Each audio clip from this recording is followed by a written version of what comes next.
Ed, you saw this man shooting a pistol, but in fact you never saw him shoot anyone. You never saw anyone take a bullet from Mr. Stevens' gun, did you? You can't follow the path of a bullet with your eyes. Your Honor, hush. My father waved his hand as if Jonah were a fly that needed swatting. He turned to Abraham. Answer the question. Are you sure who you saw? Abraham worked his jaw as if chewing a wad of tobacco. Then he spoke. I know it was Mr. Stevens shooting, 'cause I saw him clear as day. I heard Jimmy when he fell and hit the roof.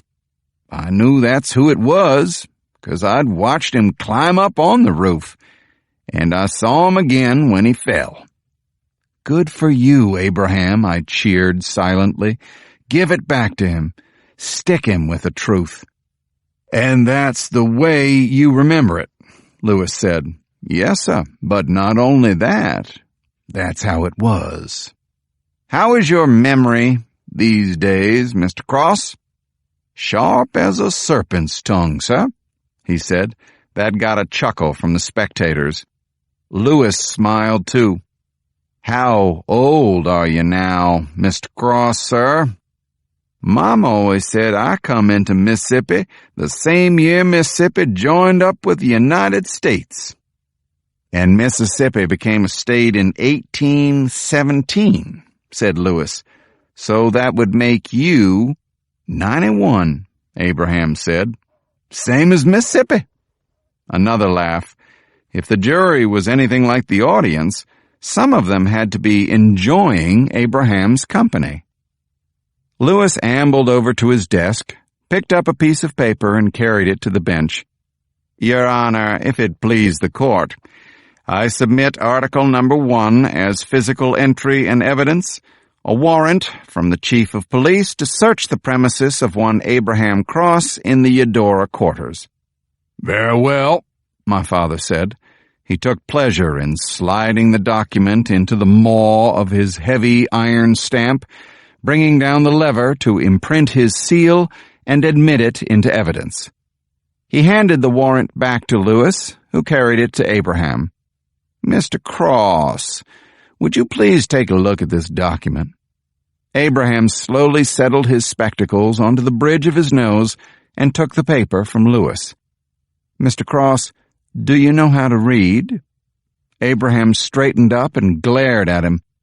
I've been reading the good book since I was 5 years old. In that case, would you please be so kind as to read that for me? The sentence is printed at the top in the heavy ink.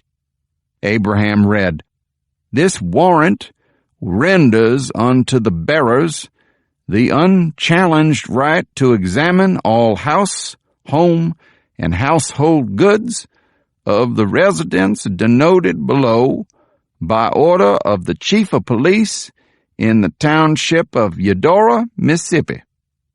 Abraham looked up at the attorney, towering over his wheelchair. Lewis said, Please read the name on the line marked residence. It's my name, Abraham Cross. Lewis stuck his thumbs through his suspenders, a pose exactly like the photograph of Clarence Darrow I had seen in the American Legal Companion. Now, Mr. Cross, when have you seen this document before? Never in my life, Abraham said. Are you sure about that? Yes, sir, he said he was sure.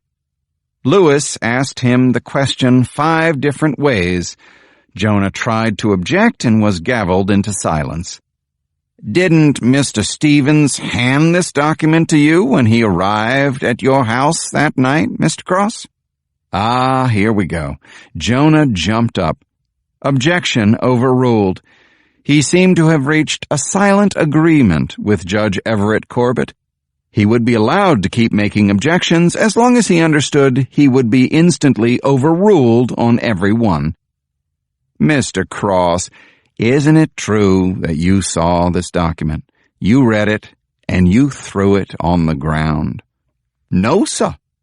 Didn't you tell Mr. Stevens that if he wanted to search your house, he'd have to shoot you first?" "No, sir, I did not." "Are you certain?" "He didn't bring no paper. They rode up and started shooting. If Mr. Stevens said he did that, he is a liar.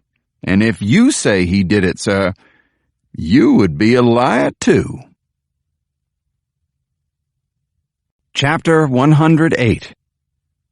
After Abraham finished testifying and Moody took him home to put him back to bed, Jonah challenged the admissibility of Phineas Eversman's search warrant.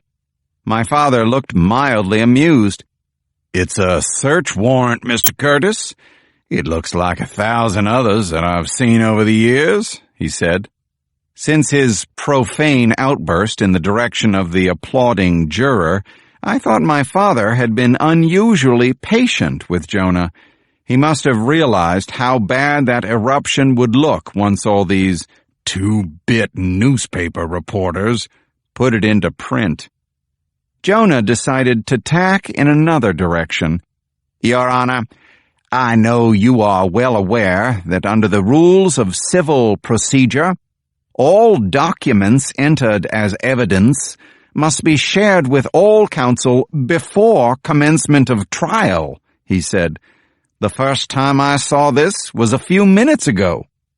My father peered down his nose at the spectacle of a Negro lawyer daring to cite civil procedure to him. "Now, Mr. Curtis, you being from up in Jackson and all, and educated up in the North, well, I'm sure you are accustomed to practicing before the big city courts like they have up there, with your civil procedures and all that," he said. I had seen him perform this act before, the simple country judge, working his way through the facts of the case with nothing but his good old horse sense. "But down here in Eudora," he went on, "we do things in a simple and logical fashion. Mr. Lewis hands me a document. I take a look at it. I ask myself if it looks authentic. In this case, I thought it did, and I admitted it into evidence. I'm sorry you didn't get to see it earlier. Mr. Lewis, you should have showed it to him. But I'm not going to throw it away or declare a mistrial on account of a thing like that. And Mr. Curtis, is that all right with you?" "Yes." "Well, let's proceed." He was so folksy, so mock-reasonable, that it made my stomach queasy. It was obvious that this judge was not the least bit worried about being overturned on any appeal. That could only be because he knew there would never be an appeal. Sheriff Reese and his deputy were Klansmen, and Phineas Eversman, the only other law enforcement officer in Pike County, had crossed over to their side. The defendants would be acquitted, they would go free, and no one would ever disturb them on these murder charges again.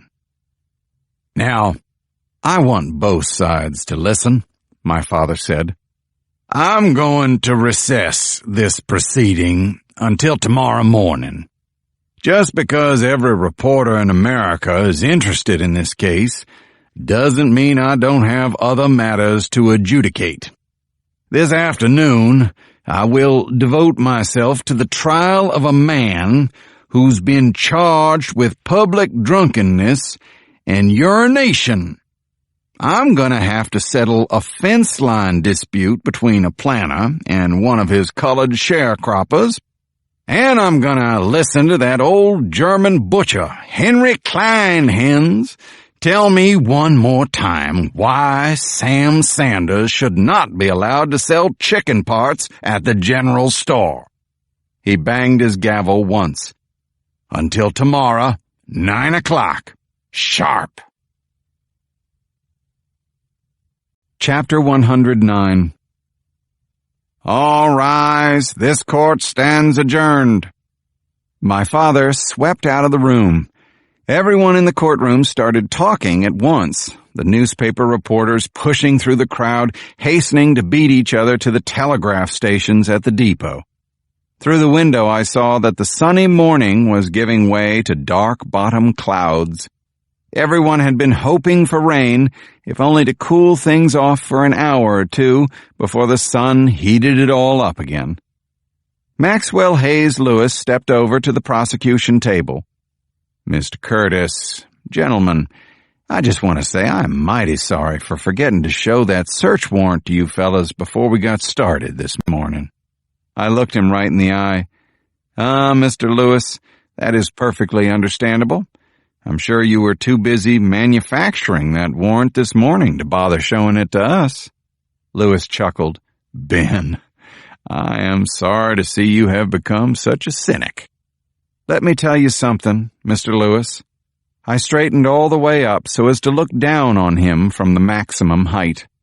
"You got Phineas to fake a warrant for you, and you found some justice of the peace who was happy to sign it and post-date it, and you got my father to admit it into evidence with a wink and a nod.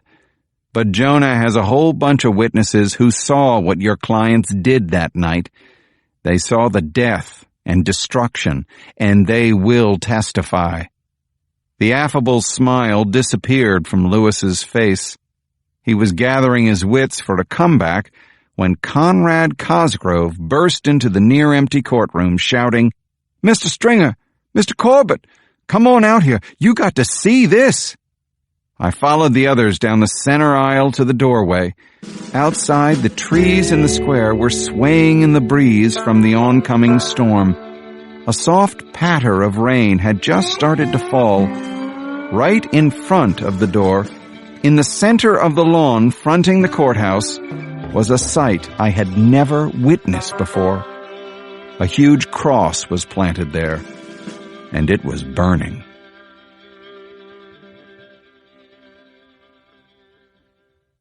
Chapter 110. That evening, a nervous and troubled prosecution team met for supper in the dining room of the Stringer home. Allegra, who usually took her meals with the children, decided to join us. "Louie, isn't it just amazing how our Ella can turn one little handful of crab meat into a she-crab soup worthy of Galatoire's in New Orleans?" Allegra said. I was thinking, I never knew his name was Louie. Even way back in grammar school, he was always L.J. L.J. had no time to answer. At that moment, a rock exploded the glass of the window above the dining table and skipped across the room. A second rock smashed through the window beside it, then a third. Glass flew everywhere. "The girls!" Allegra screamed and hurried up the stairs. I ran after L.J. into the center hall. He opened his gun cabinet and took out 3 rifles, one for me, one for him, one for Jonah. L.J. moved quietly along the walls of the front rooms, reaching up to cut off the gas lights so that we could see out and the people outside couldn't see in. I saw at least 50 men milling about out there. They looked like the mob from the previous night, only larger, and they were chanting, "Free the raiders, let 'em go! Free the raiders, let 'em go!" They carried rifles, pistols, and pitchforks, and torches to light their way. I saw some of them holding big branches they must have pulled down from the trees on their way. One man had a bullwhip he kept cracking with a pop like a pistol shot. "Free the raiders, let 'em go!" L.J. stuck his head around the window frame. "Let the jury decide who goes free," he shouted. A rock came hurtling across the veranda to shatter the porcelain urn on a pedestal behind me.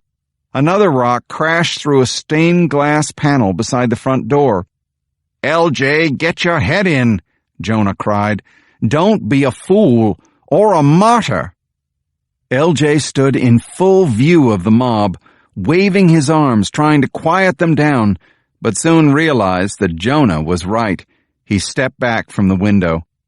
"You've got to get Allegra and the girls out of here," I said. He nodded. "I'll have Conrad hitch up the carriage. Allegra's got a sister up in Pricedale. This whole town has gone crazy. As LJ ran from the room, Jonah turned to me. This town